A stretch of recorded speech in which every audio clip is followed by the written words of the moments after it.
some natives catch the monkeys. And some clever hunters have figured out a way that the monkeys can actually trap themselves. So some hunters scour the jungles looking for the right-sized wild gourd. It would have to be of a fairly large size and pretty big around the middle. After the gourd had dried for several weeks, he would then cut a 2-inch hole in the side and a smaller one on the top where a rope could be put through and the gourd could hang from a tree. He would then take the insides out of the gourd, leaving an empty, hard-shelled trap that he would use to catch a monkey. After finding exactly the right place in the jungle where there would be tons of monkeys around, he would hang the trap from a tree. And in the center of the gourd trap, he would place several handfuls of peanuts and then leave it there. So in a short amount of time, the curious monkeys would scamper over to see what the man had left behind. A quick glance and a long sniff would reveal to the monkeys that one of their favorite foods was conveniently close by and pretty easy to get. So one monkey would venture first. He would look the gourd over and realize that inside he would discover some wonderful plump peanuts. I mean, really, what more could a monkey ask for? It's all just sitting there, right there for him. So into the gourd, he would put his hand and grasp 1 or 2 peanuts, and then slowly he would ease out his hand. And it was really easy to get the peanuts out, and he had a handful, and they were just so good. And then he would just scamper away, and maybe later another monkey would see how that monkey had done it. I mean, there's that whole monkey see, monkey do concept. So he would also want his share of the peanuts. So he would come over and put his hand in, and he wouldn't want to miss out on this free deal. I mean, some of the other monkeys might go next and not leave any for him. So he would just grab as many as he could get. But then he realized that his hand was too big to get it out of the gourd. However, he just kept trying to get it out, and he couldn't. And so he would just pull and pull to no avail, and he was stuck there because he didn't want to leave the peanuts there, and there seemed to be no way out. His own selfishness had bound him to the trap, and it would never dawn on him to let go of the peanuts. And then there he would be trapped until the hunter came and killed him. So, have you ever felt like this monkey with your hand stuck inside of the gourd? Or, in other words, holding on to things that you should probably be letting go of? Sometimes we feel stuck to the point where we feel like there's no hope for us. Being stuck can mean something different to each person in this room. This could be holding on to your insecurities or your past regrets, the depression you're facing, or addiction to drugs or pornography or alcohol, even peer pressure or the pressure to be perfect. Feeling stuck with these things can often feel lonely and frustrating. The truth is, being stuck in these things is like being stuck in quicksand. You can only get out if you have assistance from someone else, and trying to get unstuck on your own will only result in you falling deeper and deeper into the pit. Let me tell you about my struggle with quicksand. So I'm going to be completely open for a second here and say that over the summer, I felt really, really stuck. Like the monkey, I was holding on to some things that I really should have let go of a lot earlier.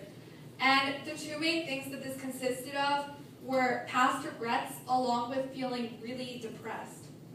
This summer, I had been looking back all the way from spring 2013 up to that point in time and seeing only the flaws in which the things I had accomplished. I didn't see the good that I had done. I just saw regrets in everything that I did and my flaws, and I felt really depressed about it.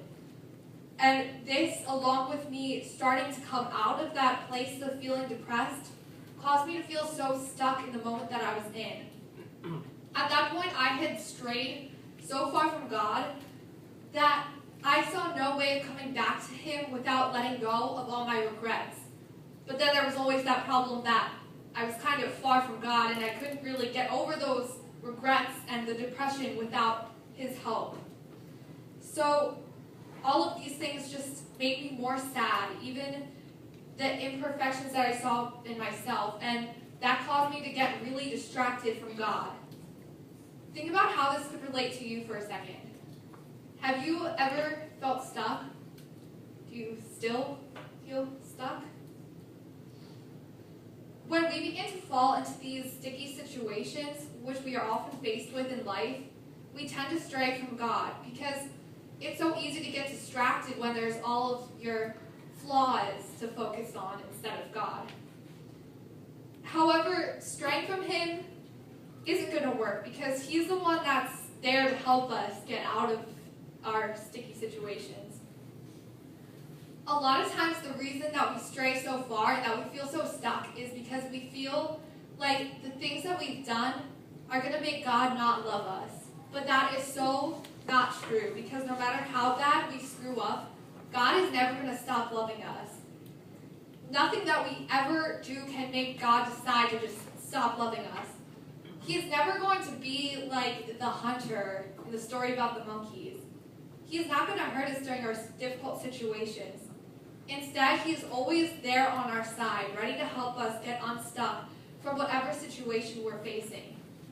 And because He loves us so much, He is more than willing to help us through our struggles. One of the ways in which God does this is by reminding us that we are never alone, and we are never so far gone that we can't be helped. He will help us stay on the right path, and He does that by placing lots of people in our lives to help us stay on the right path and get us back on that path if we've strayed from it. We're really lucky here at Hopewell to have so many amazing adults at this church that can help us through difficult times. As stated in Galatians chapter 6, verse 2, God has placed other people in our lives to help us carry our burdens so we don't have to carry them all by ourselves. As some of you know, there are a couple of adults in this church who have helped me so much through the sticky situations that I've been in ways that I still have trouble believing, because it's just so amazing how much they've been able to help me. Some of them have even been in some of the situations that I have been in, and they've offered me really great advice that helped me get through it. So tonight, I've asked some adults if they are willing to pray with you if you have any struggles that you're going through right now, if you're in any sticky situations. You are more than welcome to pray from where you're sitting as well if you don't feel comfortable coming up to talk to an adult. I also want to say that coming up here or even praying at all is completely optional, but I also want to encourage you to not be afraid to come up. I feel like a lot of times sometimes we feel hindered by our friends, like maybe if I go up, what are my friends going to think? But the truth is, it's really not about them or their image of you. It's about you getting back on the right track with God. And coming up here, it's just, the point of it isn't to make everything magically better. It's not going to do that. But it's about getting back on the right track to God, because they care so deeply about you and they want to help you do that. After the worship time is over, if you still feel like you really need to talk to someone, more than just a prayer, Mike and Amy will be able to help you if you want and talk to you about it.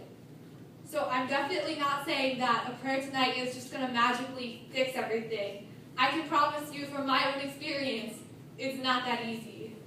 But it will start getting you on the right track to go back to God and letting go of everything that you're holding on to. So I'd like to invite the adults to come up at this time who I asked to help me with this.